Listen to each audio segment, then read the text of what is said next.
7 months ago, I discovered my wife was having an affair with a grown man. Just like that, 8 years of my life were ruined and flushed down the drain. At the time, I was 31 and she was 33. Her exercise partner, as I will call him, was nearly 50. I found out about the affair completely by chance. Just a matter of being in the right place at the right time. I had been away on a work trip and was supposed to return the next day, but things finished up early, so I decided to drive home and shock her instead of calling ahead.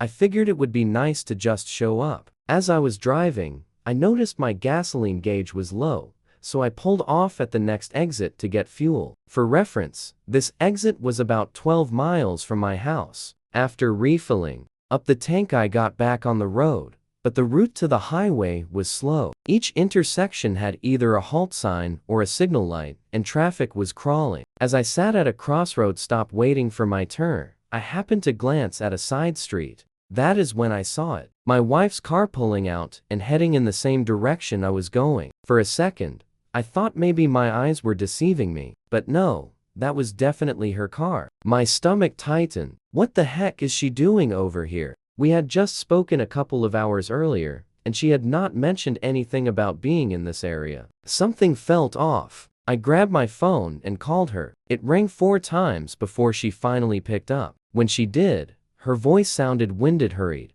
like she had just run a race. "Hey," she said, her tone strangely shaky. "What are you doing?" I asked, trying to keep my voice calm. "Oh." She hesitated for half a second. "I was just about to call you." I frowned. "Yeah, where are you?" I just had to run. A quick task," she said, still sounding a little off. "Why?" I swallowed, the unease rising in my body. "Our meetings finished up early." I told her I am on my way home. She sounded happy to hear that I was coming home, and immediately asked when I would be getting there, giving the impression that she was already at the house.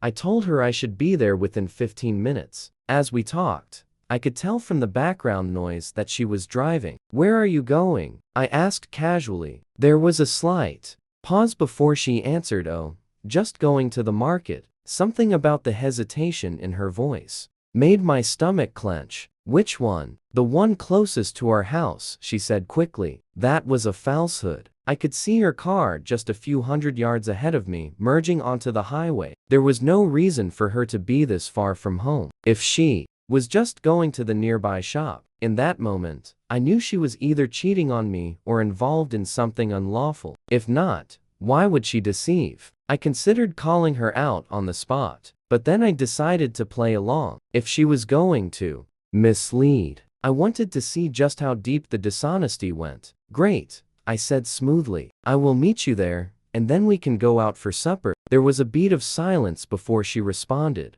her voice a little too eager. "That sounds great," I grinned. She had not expected that. Then, in the calmest voice I could muster, added, "I just passed the rest area." That rest area was right behind her. For a split second nothing happened. Then suddenly, she pressed on the gas, her car surging forward within seconds. She had to be going over 90 miles an hour, rushing down the highway like a bat out of hell. I let out a breath, gripping the wheel tighter. Wow, she knows I am onto her. She was running, probably thinking, "Man, I almost got exposed." By the time I pulled into the store parking lot, she was already there, standing beside her car. She walked over as I parked, adjusting her clothes, checking her hair and makeup in a small mirror. She was trying to look casual, but I could see the tension in her shoulders. Inside the store, she turned to me. "I need to use the restroom." I nodded. "Me too." Her face twitched slightly, but she covered it with a grin. I finished up within a few minutes and stepped outside to wait for her. 5 minutes passed, then 10, then 15. Still, she had not come out. When she finally emerged from the restroom, I smiled and said I was about ready to send in a rescue party to look for you. She laughed lightly, brushing off my comment, apologizing. "I had to do a number 2. I nodded, pretending to accept her answer, but inside, I knew she was lying. The whole time she was in there, I'd hear the sink running. She was not using the toilet. She was cleaning herself up, probably scrubbing away the odor and perspiration from whatever she had been doing with that guy she was just with. We finished our shopping and decided to grab some prepared food from the store instead of going out for dinner. I kept a calm exterior, but my mind was racing, replaying every suspicious detail over and over. When we got home and sat down to eat, I casually asked, "So how was your day?" She did not even hesitate. "Nothing special," she said, taking a bite of her food. "Just went to work and came straight home." Straight home, right? My grip tightened on my fork. Every new lie that came out of her mouth made my blood boil, but I forced myself to stay calm. If I confronted her without undeniable proof, she would just manipulate me, distort things around, and make me feel like I was insane. That night, I lay in bed staring at the ceiling, my mind spinning. I could not sleep. Meanwhile, she was out cold, breathing evenly, like she did not have a worry in the world. It amazed me how easily she could do that. You would think she would be a nervous wreck, concerned about getting caught. But no, she was perfectly at ease, while I was left tossing and turning, trying to make sense of it all. The next evening, while she was preparing dinner, I decided to check her phone. Nothing. No suspicious texts, no strange calls. I went online and checked our cell phone and credit card bills again. Nothing out of the usual. For a brief moment, I felt a wave of relief. Maybe I had been wrong. Maybe I had let my thoughts run wild. But then the nagging feeling returned. Just because I could not find anything did not mean she was not cheating. It just meant she was skilled at hiding it. By that point, I was getting restless. I needed more proof, and I was going to get it. I decided to continue investigating. Looking back now, I know I did the right thing, but at the time, it was painful. Holding everything together and pretending like nothing was wrong. A week or so went by and everything was normal. I played my part, grinned when I needed to, acted like the same loving husband I had always been. But inside, I was a mess. Watching, waiting, knowing something was bound to happen again. Then one afternoon, she called me while I was at work. "Hey, babe," she said, her voice light and casual. "Just wanted to let you know I have to work a little late tonight. It is our monthly close and things are a bit backed up." I leaned back in my chair, gripping my phone a little tighter. "Oh, yeah. How late do you think?" "Not sure. Maybe an hour or two. I will text you when I am heading home." I forced myself to sound normal. "All right, sounds good. Do not work too hard." We said our goodbyes and I hung up, staring at my phone. For a long moment, something about her tone did not feel right with me. Sure, she had to work late on occasion, but I felt it this time. My gut was screaming at me. This was not work. This was something else. I thought back to where I had seen her the previous week. On that street, I had no business seeing her in. That is where she was going. I knew it. So that afternoon, I left work a little early. I drove over there, arriving around 4:30, and made a couple of slow passes down the street. Nothing. I did not see her car. I did not want to be too noticeable, so I pulled out and parked at the McDonald's near the main intersection, keeping a close eye on the road. Sure enough, at about 4:45, there she was, her car rolling up to the light, then making that recognizable turn down that street. I sat there gripping the steering wheel so tightly, my knuckles turned white. I gave it 10 minutes, long enough for her to get settled. Then I drove down the street myself. And there it was, her car parked neatly in the driveway of one of the houses, right beside a brand new Ram pickup truck. I stared at the house, my heart racing, my hands clenched into fists, and for a second I wanted nothing more than to get out of my car, march up to that front door and bang on it until someone answered. To see the expression on her face, to see the face of the man she was deceiving me with. But I did not. Something deep inside told me to stop. Instead, I reached for my phone, took a few pictures of her car sitting in that driveway, and then I left. I drove home, my mind spinning, knowing that my suspicions were not just suspicions anymore. I had my proof. When I got home, I immediately looked up the address I had just seen her car parked at. I needed to know exactly who this guy was. A quick search pulled up the homeowner's name, and my stomach tightened when I saw the results. He was not some random nobody. He was the partner of a company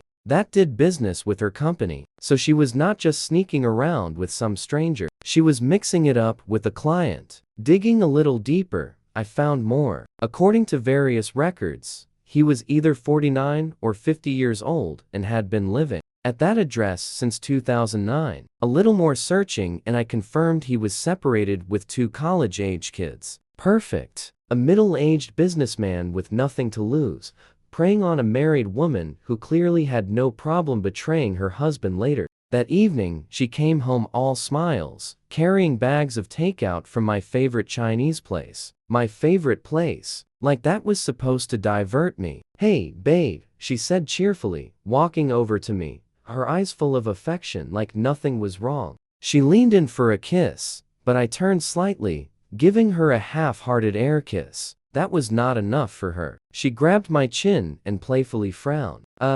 None of that," she teased. "Give me a real one." I nearly flinched. There was no way in hell I was putting my lips anywhere near hers after where she had just been, but I forced myself to comply, pressing a quick, cold kiss against her lips before pulling away. We sat down to eat, and I tried my best to act normal while every bite I swallowed felt like venom. My mind was still rushing, thinking about my next move. "I have to go out to a customer location tomorrow," I said casually between bites. "I will not be home until the evening." She perked up at that, her eyes immediately narrowing. "With interest?" "Oh, yeah. Where are you going?" "Couple of towns over," I said, keeping it vague. "What time are you leaving?" she asked, trying to sound relaxed. "Early," I said. "Probably will not be back until later." I could see the gears turning in her head. She was gathering details, planning her next move. She thought she was smart, but I saw right through her. She smiled sweetly. "Well, do not stop to get anything on your way home. I will have dinner waiting for you." The thought of that made my stomach twist. Dinner? After she spent her day with him cooking for me like some devoted wife. It was disgusting. But that dinner was not going to happen because I had other plans in store for her. Of course, I had no actual customer visits planned that day. The only visit I planned was to her training partner's house. If I found her car parked there again, I was done. No more waiting, no more doubts. I would call her out right then and there, then move out without telling her where I was going. Unfortunately, or maybe fortunately, things played out exactly as I predicted. I drove over in the afternoon, and sure enough there it was her car, parked in the same exact spot, just like the day before. My stomach clenched, but there was no shock this time, just confirmation. I did not hesitate. I drove straight home, made a hotel reservation,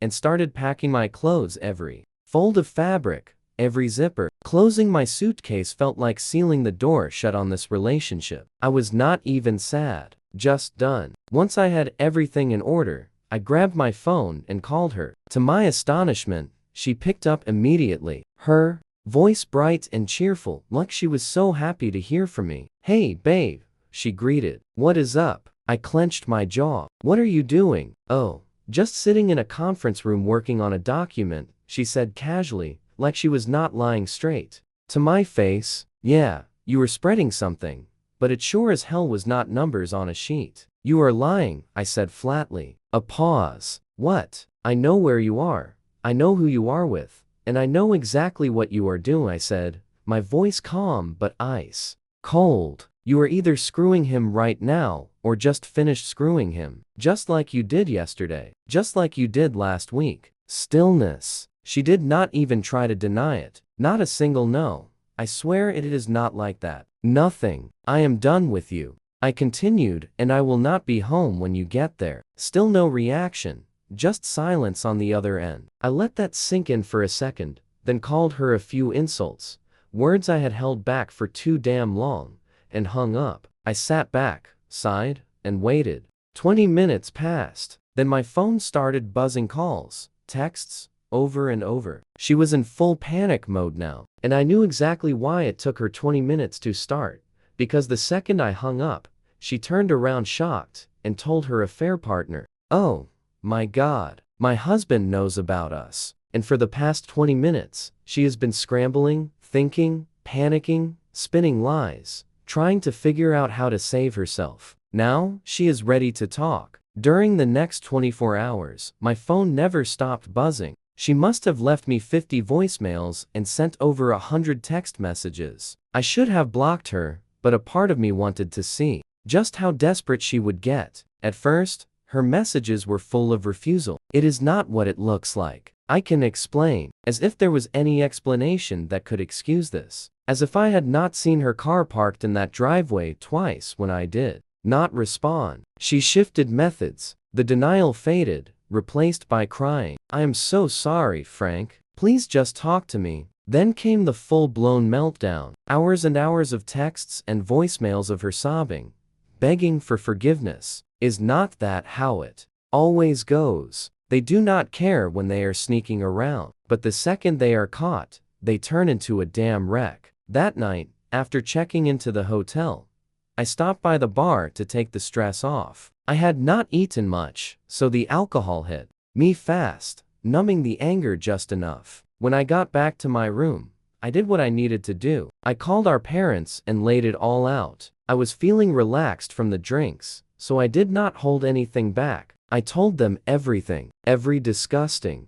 detail. My mom gasped. Frank? No, she would not. She did. I cut in my voice flat. She has been screwing some guy in his 50s. A customer of her company. I caught her quiet. Then my dad, always the steady one, cleared his throat. Son, are you sure? I let out a bitter laugh. Dad, I saw her car at his house twice. She lied straight to my face while she was in his house. When I confronted her, she did not even deny it. What else do you need? My mom's voice shook. I thought you two were happy. I stared at the hotel ceiling, feeling nothing. Yeah, so did I. They were horrified, stunned, just like me. They had believed we had a perfect marriage. But that was just an illusion, was it not? Over the next few months, I stayed in hotels while working through the separation. I avoided all contact with her. No calls, no messages. No one except my parents knew where I was. I did not trust anyone else not to tell her. Everyone was on my side. Except for her closest friends, of course. But even my friends, my family, they all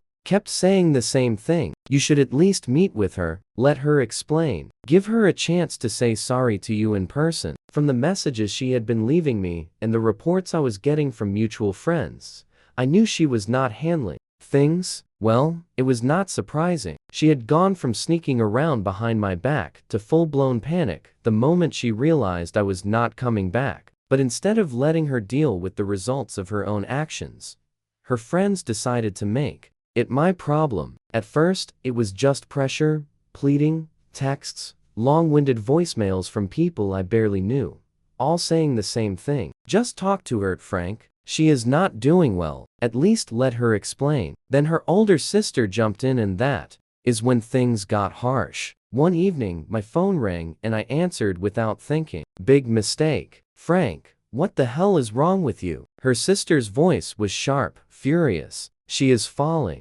apart, and you do not even care. I closed my eyes, already drained. This is not my problem. She is not eating. She is not sleeping. God, Frank, she loved you. She made a blunder and you were just throwing everything away like it meant nothing. I clenched my jaw. It did mean something. That is why I am not accepting this. She threw it away the second she climbed into bed with someone else. Her sister scoffed. So you are just going to avoid her? What if something happens to her? What if she hesitated, then spat out the words, if she does something extreme, that is on you. That was it. That was the limit. I took a deep breath. Let me be very clear. Her choices are not my responsibility. She made this problem, not me. And if you or anyone else tries to guilt me into taking her back, you can forget my number. Then I hung up and blocked her. The next day, I found out she and her friends have been spreading their mouths to everyone about how cold and heartless I was. And then came the real shock. Her